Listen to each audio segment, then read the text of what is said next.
हिंदी आलोचना के विकास में नंद दुलारे वाजपेयी का योगदान। हिंदी साहित्य में धाराओं, वादों एवं परंपराओं के मूल्यांकन की कड़ी में एक जाना पहचाना नाम उभर कर आता है, नंद दुलारे वाजपेयी। वे स्वच्छंदतावादी समीक्षा पद्धति के प्रवर्तक हैं। वे साहित्यकार, पत्रकार, संपादक, समीक्षक एवं अंत में प्रशासक भी रहे। इसके अंतर्गत छायावाद के प्रति आकर्षण, समन्वय भावना, सौंदर्य प्रेम, रस विषयक दृष्टि, अलंकार विषयक अवधारणा, वाद विमुखता, समीक्षा शैली एवं भाषा का अध्ययन करेंगे। वाजपेयी जी ने हिंदी आलोचना में अपने स्वच्छंद विचारों के साथ पदार्पण किया। नए काव्य की आलोचना पुरानी कसौटी पर सही ढंग से नहीं की जा सकती। शुक्ल जी ने सूर, तुलसी, जायसी आदि की सर्वांगीण आलोचना करके हिंदी आलोचना को सुदृढ़ भित्ति पर स्थापित अवश्य किया, परंतु उनकी नैतिकता की कसौटी पर सभी काव्य कसे नहीं जा सकते। इसलिए वाजपेयी ने शुक्ल जी की दृष्टि अर्थात छायावादी काव्य के संदर्भ में अनुपयुक्त माना। उनका कथन था कि अपने पूर्वाग्रह और द्विवेदी युगीन संस्कारों के कारण शुक्ल जी छायावादी काव्य के साथ न्याय नहीं कर सकते। इसके लिए आलोचना की नई कसौटी होनी चाहिए। वाजपेयी जी ने शुक्ल जी के प्रबंध काव्यवाद तथा मर्यादावाद के कठोर नियंत्रण से हिंदी समीक्षा को मुक्ति दिलाई। वाजपेयी जी की समीक्षा पद्धति का स्वरूप उनकी इन रचनाओं में मिलता है। हिंदी साहित्य 20वीं शताब्दी, आधुनिक साहित्य, जयशंकर प्रसाद, महाकवि सूरदास, प्रेमचंद, कवि निराला, नया साहित्य, नए प्रश्न। छायावादी काव्य ने वाजपेयी जी की समीक्षा दृष्टि के निर्माण में महत्वपूर्ण योगदान दिया। छायावादी की नूतन कल्पना छवियाँ, वायवीयता, अमूर्त भावों का चित्रण, लाक्षणिकता आदि की ओर वे विशेष आकृष्ट हुए। फलतः द्विवेदी युगीन नैतिकता और इतिवृत्तात्मकता के प्रति वे स्वाभाविक रूप से विमुख रहे। साकेत की अभिव्यक्तियाँ उन्हें प्रभावित न कर सकीं। महावीर प्रसाद द्विवेदी के भाषा परिष्कार और संपादन को महत्व देते हुए भी साहित्य को उन्होंने महत्वहीन ही माना। प्रेमचंद के आदर्श को वे सराह न सके। ऐसा प्रायः उनकी आरंभिक आलोचनाओं में हुआ, जहां वे संयम न रख सके। वाजपेयी जी समन्वयवादी समीक्षक हैं। उन्होंने स्वच्छंदता और सौष्ठववादी समीक्षा पद्धति का शुक्ल पद्धति से समन्वय किया।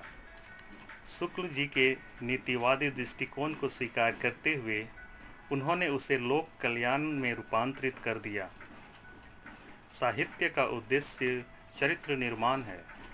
शुक्ल जी की इस धारणा को स्वीकार करते हुए साहित्य का उद्देश्य वे सांस्कृतिक चेतना प्रदान करना मानते हैं। शुक्ल जी की रसवादी धारणा को अपनाते हुए भी वे उसका पाश्चात्य संवेदनीयता से समन्वय स्थापित करते हैं। प्रसाद जी रसवादी कलाकार थे और वाजपेयी जी रसवादी समीक्षक। सौंदर्य को वे नैतिकता के बंधनों में बांधना चाहते हैं। शुक्ल जी ने सौंदर्य को शिवत्व से पूरित देखना चाहा था, पर वाजपेयी जी सौंदर्य को स्वतः ही शिवत्वमय देखते हैं और उसे नैतिकता के बंधनों में आवृत करने के विरुद्ध हैं। वे मानते हैं कि श्रेष्ठ कला में श्लील अश्लील का प्रश्न उठाना अनुचित है। महान कला कभी अश्लील नहीं हो सकती। उनका विश्वास है सौंदर्य स्वतः शिव है। सौंदर्य के प्रति वाजपेयी जी में निरंतर आग्रह का भाव विद्यमान रहता है। प्रेमचंद की आलोचना में उन्होंने कहा है, इस शिव शब्द को हम व्यर्थ समझकर निकाल देना चाहते हैं। सत्य और सुंदर पर्याप्त हैं। उनका विश्वास है कि सुंदरतम साहित्यिक रचनाओं में सार्वजनिकता होती है, युग का प्रतिबंध या वाद नहीं होता। इस प्रकार सौंदर्य के अनुसंधान में उनकी समीक्षा दृष्टि की यह महत्वपूर्ण विशेषता है। वाजपेयी जी प्राच्य एवं पाश्चात्य आलोचकों के अध्ययन एवं संतुलन द्वारा साहित्यिक व्यक्तित्व का निर्माण करना चाहते हैं। पाश्चात्य विचारधारा से प्रभावित होने के कारण वे काव्य को कला मानते हैं, जबकि भारतीय काव्य शास्त्र उसे कला नहीं मानता। वे रस को ब्रह्मानंद सहोदर कहने की परंपरागत मान्यता से भी सहमत नहीं हैं। उनका तर्क है कि रस को ब्रह्मानंद सहोदर कहकर उसकी आड़ में अनेक ऐसे तत्वों का प्रतिपादन किया गया है जो भारतीय संस्कृति और समाज का प्रतिनिधित्व नहीं कर पाते। उनकी यह भी मान्यता है कि रस सिद्धांत को इतना व्यापक रूप प्रदान करना चाहिए कि वह महत्वपूर्ण साहित्यिक समीक्षा का मूल आधार बन सके। रस को केवल वेदांतर स्पर्श शून्य ब्रह्मानंद सहोदर कहना उसे संकुचित परिधि में बांधना है। उसे इतना व्यापक बना देना चाहिए कि कला मात्र के आनंद को रस नाम से अभिहित किया जा सके। वाजपेयी जी की रस विषयक इस मान्यता से स्पष्ट है कि वे अभिव्यंजना नहीं हैं। वे काव्य में अनुभूति की तीव्रता को ही मुख्य मानते हैं और अभिव्यंजना को गौण समझते हैं। काव्य या कला का संपूर्ण सौंदर्य अभिव्यंजना का ही सौंदर्य नहीं है। अभिव्यंजना काव्य नहीं है। काव्य अभिव्यंजना से उच्चतर तत्व है। उसका सीधा संबंध मानव जगत और मानस वृत्तियों से है, जबकि अभिव्यंजना का संबंध केवल सौंदर्यपूर्ण प्रकाशन से है।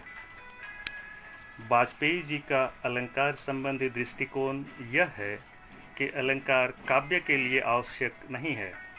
कविता अपने उच्चतम स्तर पर पहुंचकर अलंकार विहीन हो जाती है। कविता जिस स्तर पर पहुंचकर अलंकार विहीन हो जाती है, वहां वह वेगवती नदी की भांति हाहाकार करती हुई हृदय को स्तंभित कर देती है।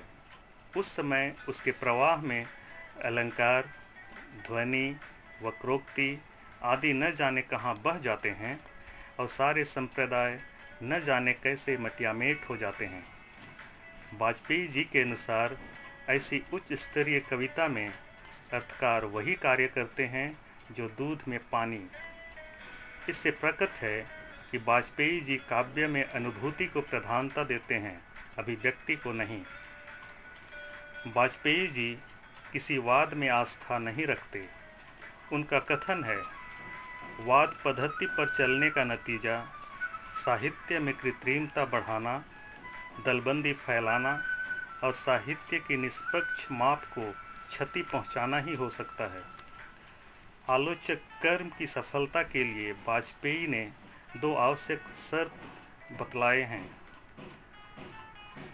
एक यह कि समीक्षा का व्यक्तित्व समुन्नत हो और दूसरी यह कि उसमें कला का मानसिक आधार ग्रहण करने की पूरी शक्ति हो, किसी मतवाद का आग्रह न हो।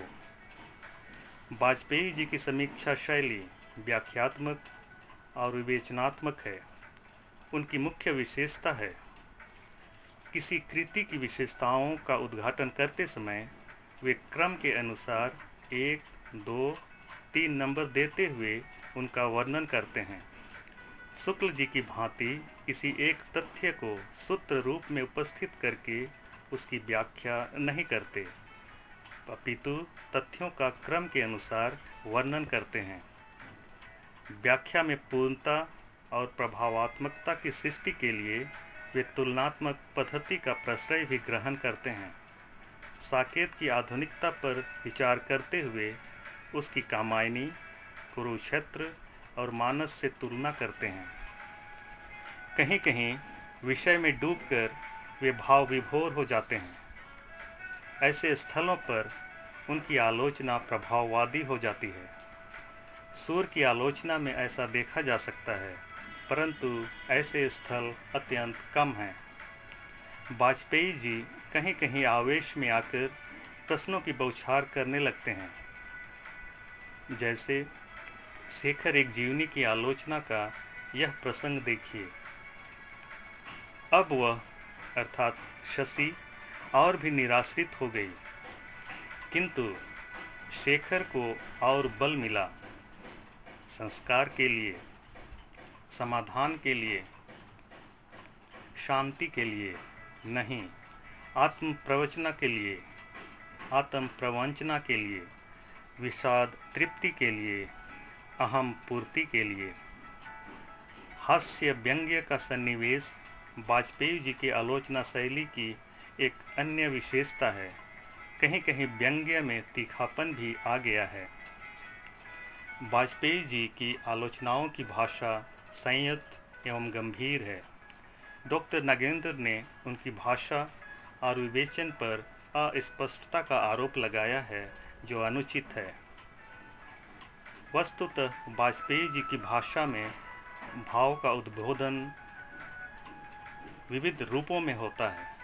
कहीं कहीं अंग्रेजी शब्दों का भी प्रयोग देखा जा सकता है, परंतु उनके साथ हिंदी शब्द भी रख दिया जाता है। उर्दू शब्दों का उनकी भाषा में अभाव है।